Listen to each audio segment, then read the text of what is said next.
It's June the 17th and I have finally planted out all of my plants for the year, or at least pretty much.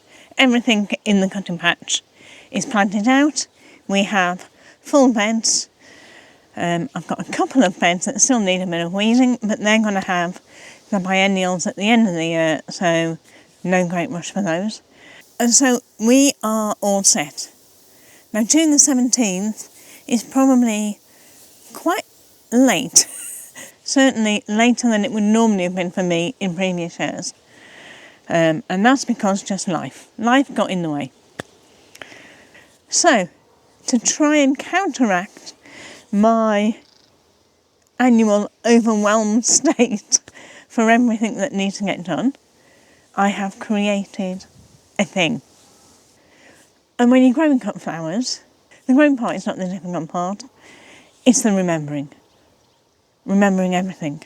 I have tried journals, I have tried wall charts, I have tried spreadsheets and Notion tables, all of which requires me to remember to look up and do the thing.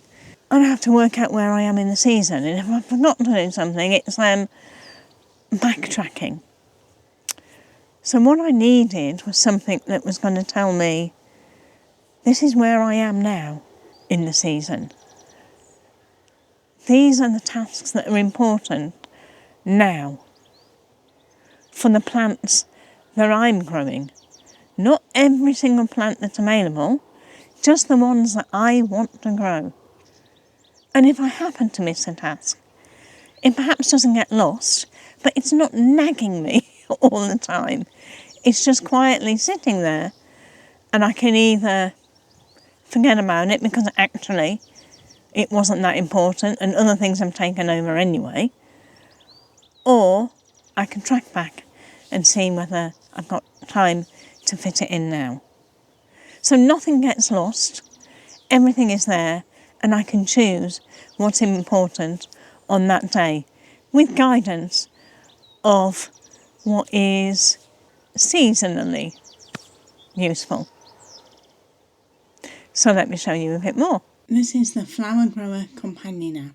One-off purchase, no account to set up, no login to forget. You buy it once, it lives on your phone, all of your information is local to your phone, and it works offline.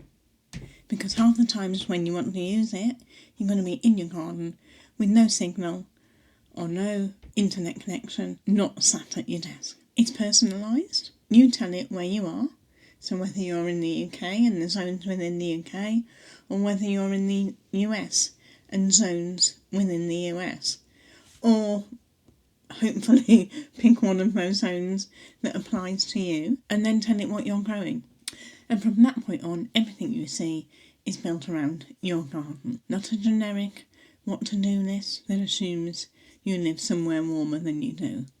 If you don't already know what you want to grow, there's a quiz which will guide you through 5 questions, determining what's important for you, when you want the season, what colours you want, and it will generate a list of up to 12 flowers that fit those criteria, of which you can pick all or none of those plants, or just browse the flower database, which consists of nearly 100 cut flowers with notes on them about how to grow them, how to harvest from them, and pests or disease that they're susceptible to. They also have some key points on them about whether they need staking, whether they're good for drying, how best to germinate them, and so on.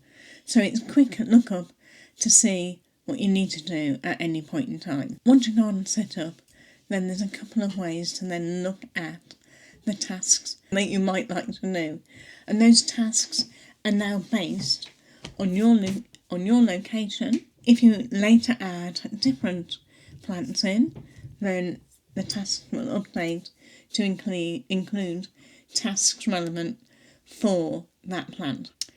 So your main home screen has the weekly view showing you moon gardening tasks if you choose to use them, key moment tasks, So something that allows you to enjoy your garden rather than just work in your garden. And obviously the tasks that need to be done to help grow the plants that you've chosen. And those tasks are broken down into what needs doing this week. And then it shows you the tasks that are coming up, just in case you want to get ahead of the game, or the tasks that you may have missed from the last month.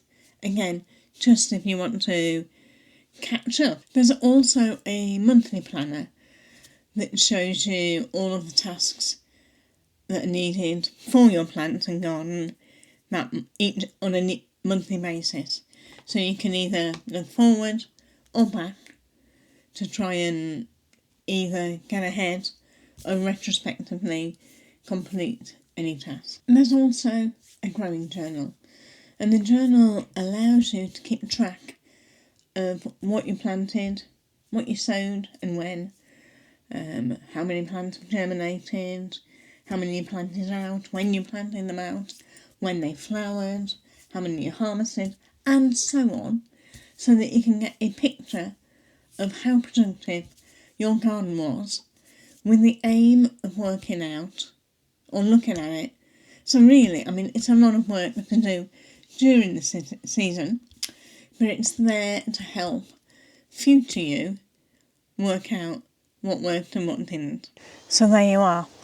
That's the app. It isn't for people who run flower farms with spreadsheets and yield projections, although maybe eventually I'll add that sort of thing into it. It's for a home gardener who wants flowers in their life because it's good for them. It's good for your soil, your nervous system, and your actual mood. And you don't want growing them to become a second job or another thing you feel bad about not keeping up with. If that's you, this app was built for you. Quite literally, it started with a thing that I needed to help me, and hopefully it will help you. If you're interested in it, the link is below to find out more.